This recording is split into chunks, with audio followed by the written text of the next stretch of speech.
1 जनवरी से नए साल की शुरुआत होती है और इस दिन को पूरे विश्व में नए साल के उत्सव के रूप में सेलिब्रेट किया जाता है। लेकिन एक अन्य वजह भी है जिसकी वजह से भारत और पाकिस्तान, इन दो पड़ोसी मुल्कों के बीच में 1 जनवरी का दिन खास होता है, क्योंकि इस दिन एक विशेष जानकारी को इन दोनों देशों के बीच में साझा किया जाता है। तो आखिर वो कौन जानकारी है कि दोनों देशों के बीच में चाहे जितना तनाव रहा हो, पिछले 3 दशकों से लगातार इस जानकारी को साझा किया जाता रहा है। जानेंगे इसके पीछे वो कौन सा समझौता है जिसकी वजह से ये परंपरा चली आ रही है। तो दरअसल हम बात कर रहे हैं इन दोनों देशों के बीच में जो परमाणु जानकारी होती है, जो कि एक बेहद अहम और गोपनीय जानकारी होती है, उसको 1 जनवरी की तिथि को साझा किया जाता है। अब तमाम ऐसे समय भी आए जब दोनों देशों के बीच में विवाद रहा, दोनों देशों के बीच में युद्ध जैसी स्थिति रही, युद्ध भी रहा, उसके बावजूद ये जानकारी साझा की जाती रही है। तो आइए जानते हैं इसके पीछे वो कौन सा समझौता है जो काम करता है, जिसकी वजह से ये 1 जनवरी का दिन भारत और पाकिस्तान के जो परमाणु से संबंधित अहम और गोपनीय जानकारी है उसको साझा किया जाता है। तो इसी खबर में बात करेंगे। दरअसल 1 जनवरी 2026 को 35वीं बार ऐसा हुआ कि यह जानकारी साझा की गई। तो यानी कि इसको लगातार करने की जो परंपरा रही है 1 जनवरी 2026 को, वहां पर जो भी परमाणु प्रतिष्ठान, चाहे वो भारत के हों चाहे वो पाकिस्तान के हों, और सुविधाएं जो है उनकी सूचियों का, उनकी लिस्ट जो है, ये दोनों देश एक दूसरे को आदान प्रदान करने का काम करते हैं। अब जानते हैं कि इसके पीछे, ये तो हमारी खबर हो गई कि वो कौन सा समझौता है। तो दरअसल इन दोनों देशों के बीच में एक विशेष समझौता था जिसके तहत ये काम करता है। लेकिन उससे पहले समझौते की बात करेंगे, आपके लिए एक विशेष सूचना की दृष्टि आईएएस की तरफ से हम आपके लिए लेकर आए एक शानदार कोर्स।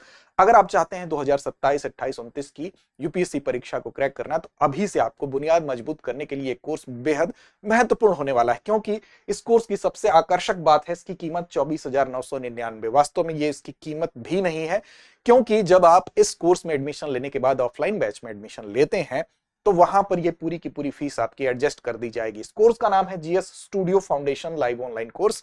इस कोर्स में आपको 1250 प्लस घंटे की कक्षाएं मिलेंगी, 2 वर्षों की करंट अफेयर्स की क्लासेस का एक्सेस भी मिलेगा, आपको प्रिंटेड मटेरियल्स मिलेंगे, 18 क्लास टेस्ट मिलेंगे, प्रीलिम्स मेंस दोनों के। तो मतलब जीएस की आपकी प्रीलिम्स से लेकर मेंस तक की जो तैयारी है उसके लिए अब आपको सोचना नहीं है। आपकी बुनियाद को मजबूत करने के लिए, कहीं से किसी भी तरीके से तैयारी करने के लिए ये आपके लिए बेस्ट कोर्स है और बिल्कुल आपके बजट में है। इसके लिए आपको दृष्टि लर्निंग ऐप पर, आप जब ऐप डाउनलोड करेंगे वहां पर जाके आप इस कोर्स को परचेज कर सकते हैं। उसमें अगर आप इससे भी ज्यादा छूट चाहते हैं तो आप AMITABH अमिताभ इस कोड को जब अप्लाई करेंगे दृष्टि लर्निंग ऐप पर, तो इसमें अतिरिक्त छूट का लाभ भी इसी फीस में आपको मिलेगा। बैच की बात कर लें तो हिंदी माध्यम का जो बैच है 5 जनवरी दोपहर 2 बजे से, इंग्लिश मीडियम 6 जनवरी 3 बजे से, और इंग्लिश मीडियम है 7 जनवरी से बैच प्रारंभ हो रहा है 6 बजे से। यहां पर कूपन कोड याद रखेंगे, अमिताभ आप करेंगे तो अतिरिक्त लाभ भी पाएंगे। अब ये तो हुई इस बैच के संबंध में सूचना। बात करते हैं वो समझौता क्या है। तो दरअसल इस समझौते की अगर बात करें तो भारत और पाकिस्तान के बीच में 1980 का जब दशक था, दोनों देश परमाणु शक्ति संपन्न होने के लिए दोनों देशों के बीच में होड़ मची हुई थी। इसी बीच में परमाणु प्रतिष्ठानों और सुविधाओं पर हमले को निषेध करने के लिए, परमाणु प्रतिष्ठानों और सुविधाओं पर हमले निषेध संबंधी भारत पाक के बीच में एक समझौता अनिवार्य महसूस किया गया। उसी के मद्देनजर 31 दिसंबर 1988 को एक समझौता हुआ दोनों देशों के बीच में। तत्कालिक प्रधानमंत्री जो पाकिस्तान की थी बेनजीर भुट्टो थी, भारत के तत्कालिक प्रधानमंत्री राजीव गांधी थे। दोनों लोगों के बीच में 31 दिसंबर 1988 यह तिथि आप याद रखेंगे, इन दोनों देशों के बीच में हस्ताक्षर हुआ कि कहीं ऐसा ना हो कि दोनों देशों के बीच अगर तनाव हो तो एक दूसरे के परमाणु प्रतिष्ठानों पर हमले हो, एक दूसरे के परमाणु से संबंधित जो भी सुविधाएं हैं उस पर हमले हो। तो इसके लिए हस्ताक्षर कब हुए तो 31 दिसंबर 1988 को, और 27 जनवरी 1991 से यह समझौता लागू हो जाता है।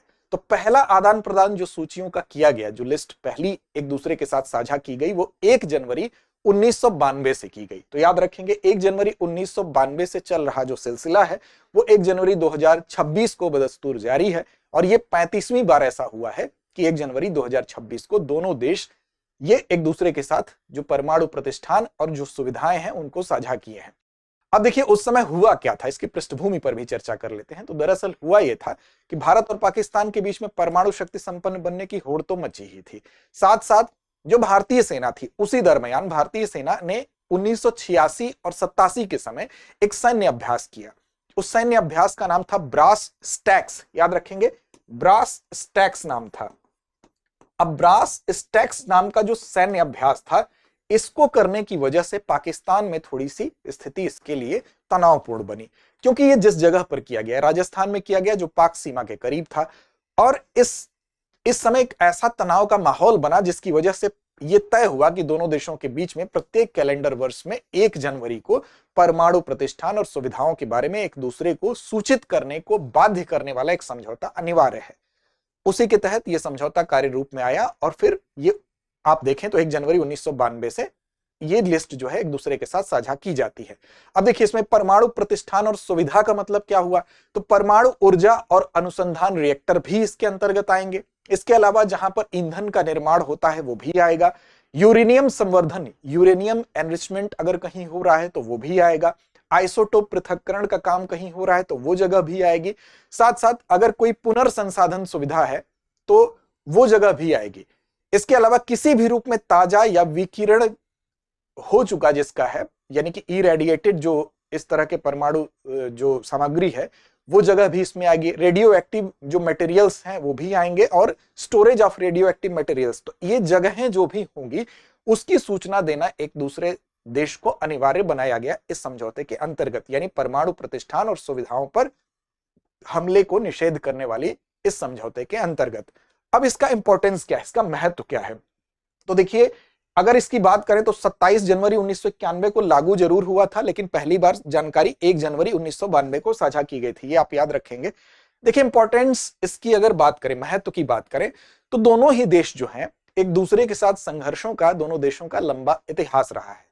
संकट की स्थिति में, संघर्ष की स्थिति में, युद्ध की स्थिति में संवेदनशील जो परमाणु बुनियादी ढांचा है, कहीं ऐसा ना हो कि उस पर अटैक हो जाए, क्योंकि जब इस तरह के संवेदनशील परमाणु ढांचे पर अटैक होता है तो वो सिर्फ मनुष्य के लिए नहीं बल्कि पशुओं के लिए, पर्यावरण के लिए भी घातक होता है।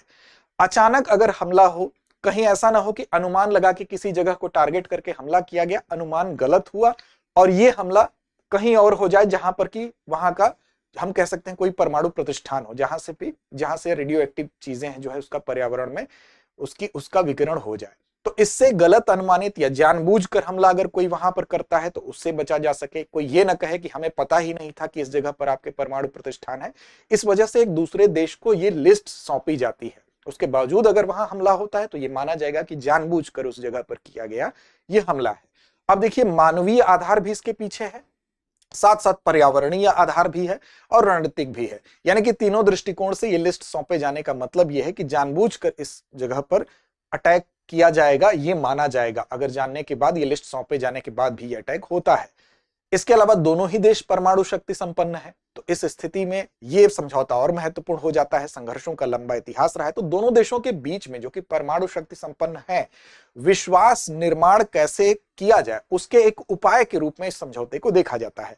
अब देखिए भारत और पाकिस्तान के बीच में अगर आप देखें करगिल में जब युद्ध हुआ, इसके अलावा 2001-2002 में दोनों देशों के बीच में सैन्य गतिरोध देखने को मिला, 2016 में उरी की घटना हुई, 2019 में पुलवामा हुआ, बालाकोट की घटना हुई, या हालिया तनाव हुआ, इन सारे तनावों के बावजूद ये जो परिपाटी चली आ रही है 1 जनवरी 1992 से, ये कभी बंद नहीं की गई। तो आप समझ सकते हैं कि दोनों देशों के बीच में जो परमाणु प्रतिष्ठान और सुविधाओं पर जो एक दूसरे को लिस्ट सौंपी जाती है ये कितना महत्वपूर्ण है और किस तरह से इसका इंपॉर्टेंस है।